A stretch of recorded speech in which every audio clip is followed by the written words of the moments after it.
అరే గదే బై ఈ మధ్యకాలంలో అదే నిన్ననో మొన్ననో మన కాంగ్రెస్ పార్టీ అగ్రనాయకుడు గిసారి ఏకంగా అమిత్ షా కొడుకు మీదే పడ్డాడు. ఓయ్ ఏంది జైషా ఎప్పుడైనా క్రికెట్ ఆడిండా?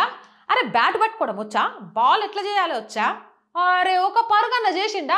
గట్టంటోని తీసుకుపోయి ఐసీసీ బాధ్యతలు ఎలా అప్పగిస్తారు అని రాహుల్ గాంధీ ప్రశ్నించిండ్రు. ఎట్లా గే అనుభవం కింద జైషాకు ఐసీసీ చైర్మన్ పదవి ఇచ్చిండ్రు అన్నారు. రాహుల్ గాంధీ సాబ్ ఒక విషయం చెప్పండి, క్రీడాకారులకు ఇచ్చే ఏంది ఖేల్ రత్న అవార్డులు.